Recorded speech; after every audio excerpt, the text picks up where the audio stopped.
Dalam Bapa dan Putra dan Roh Kudus. Amin. Bapa di surga, kami ucap syukur dan terima kasih. Kami boleh mengalami kasih-Mu yang melimpah.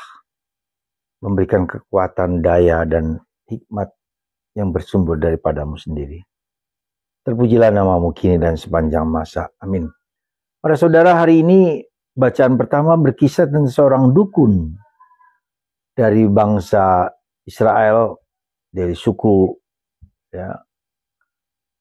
dari musuh-musuh Israel sebetulnya, dari musuh-musuh Israel yang diminta untuk mengutuki bangsa Israel. Tapi ketika dia berhadapan dan melihat suku-suku Israel yang sedang berkemah, Roh Kudus datang kepadanya. Dan justru bukan mengutuk tapi memberikan berkat, memberikan nubuat bahwa bangsa Israel akan menjadi bangsa yang besar, dikehendaki Tuhan, diinginkan Tuhan, dilindungi Tuhan, dan seterusnya.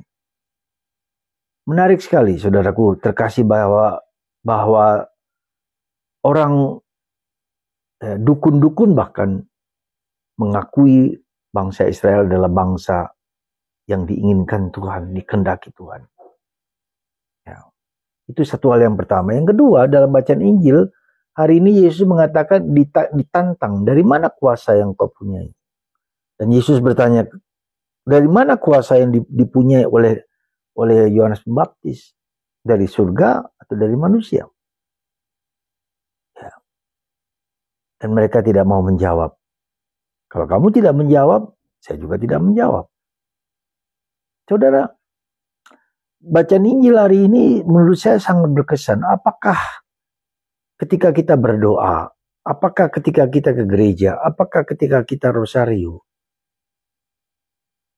kita merasakan kuasa Allah dalam hidup kita atau tidak? Dan mengapa itu tidak terjadi? Kita bisa merasakan menjadi kuat. Ketika kita menerima tubuh Kristus, kita menjadi kuat. Kita bersemangat, kita bergairah. Kita tidak putus asa. Itu. Maka bagaimana supaya ketika kita ke gereja, kita berdoa, kuasa itu kita alami. Kita rasakan. Semoga tubuh dan darah Kristus melindungi kita sampai ke hidup yang kekal. Coba lihat ini kata-kata ini. Semoga tubuh dan darah Kristus melindungi kita sampai kehidupan yang kekal. Apakah kita merasakan itu? Perlindungan Tuhan Yesus sekarang dan sampai selama-lamanya. Semoga tubuh dan darah Kristus. Itulah kuasa yang berasal dari Tuhan sendiri. Apakah kita merasakan itu? Dan itu pertanyaan yang cukup fundamental saya kira. Bagaimana kuasa Allah itu dapat masuk dalam diri kita dan membuat kita memiliki keberanian, memiliki keutamaan-keutamaan, ya, menyingkirkan segala bentuk kejahatan yang mengurangi kita, membuat kita tidak berdaya. Apakah kita menjadi lebih sabar? Apakah kita menjadi lebih murah hati? Apakah kita menjadi lembut? Apakah kita menjadi pribadi yang berwibawa? Pertanyaan-pertanyaan ini adalah pertanyaan-pertanyaan yang fundamental.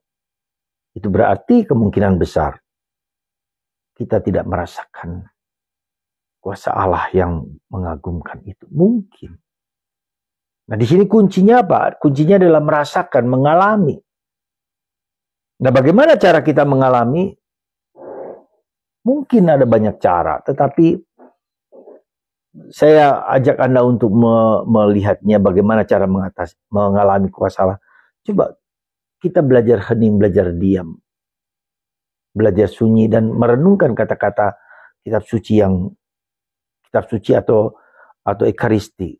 Semoga tubuh dan misalnya contoh semoga tubuh dan darah Kristus melindungi aku sampai ke hidup yang kekal. Melindungi aku sampai ke hidup yang kekal. Tubuh dan darah Kristus. Satu kalimat itu aja kita renungkan. Maka setiap kali kita mendengar sabda Allah, setiap kali kita membaca sabda Allah, hari ini misalnya tentang Bileam, kuasa apa yang dipunyai oleh Bileam sehingga ia berani bernubuat tentang Israel? Kuasa apa yang Yesus lakukan? Dari surga atau dari dunia? Dan kita bisa melihat bagaimana dalam surat Paulus kepada umat di Filipi, segala kuasa manapun di bumi, di surga, dimanapun, di atas bumi, di atas langit, bertekuk lutut di bawah kaki Yesus. Sekali lagi, bertekuk lutut di bawah kaki Yesus. Dan ini penting bagi saya, bagi kita semua. Karena seringkali kita menemukan orang punya kuasa yang entah kuasa dari mana, misalnya kuasa santet, misalnya kuasa ingin cari kekayaan, ingin cari kehormatan. Kuasa itu dia merasa yakin dengan kuasa itu. Tapi itu menuntut mereka akhirnya jadi korban. Misalnya orang kuasa untuk menjadi kaya, pergilah ke Gunung Kawi. Ya, pergilah orang mencari kekuasaan kepada dukun-dukun A, B, dan C dengan kebohongan-kebohongan yang seringkali mereka pakai untuk mengelabui mata hati orang.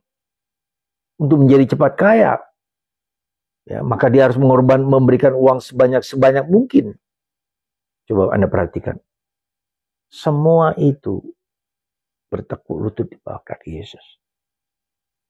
Dan hanya Yesus yang bisa memberikan kebahagiaan kepada kita. Memberikan kebahagiaan bukan hanya harta.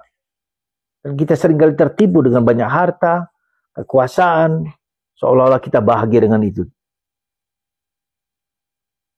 Saya pernah kasih contoh tentang Josh Librowski, orang Libanon itu. Dia punya apa? Bank 5. Ya. Dia punya kekayaan luar biasa. Tapi apakah itu bahagia? Tidak selalu. Tidak bisa. Kebahagiaan tidak diukur oleh banyaknya harta dan kekayaan dan keuangan. Tidak bisa. Hanya Yesus pribadi yang dapat membuat kita bahagia. Sekali lagi, Yesus dalam masa Natal ini membuat kita bahagia. Percayalah, hanya Yesus yang memberi kedamaian. Hanya Yesus yang memberikan kepada kita, dan dalam pergaulan dengan Yesus itulah kita mengalami betapa dalam kasih Yesus memberikan kebahagiaan sejati dan sempurna. Natal adalah Tuhan hadir. Kita alami. Coba sekali-kali kita merenungkan satu kalimat dalam kitab suci, satu kalimat dalam Ekaristi. Semoga tubuh dan darah Kristus melindungi kita sampai ke hidup yang kekal. Melindungi kita sampai ke hidup yang kekal. Kekal, bukan sekarang aja. Kekal. Kita renungkan itu. 1-2 kata kita renungkan setiap hari. Itu akan membuat kita merasakan kehadiran Tuhan. Tuhan memberkati Anda semua. Bapa, Putra, dan Roh Kudus. Amin. Amin.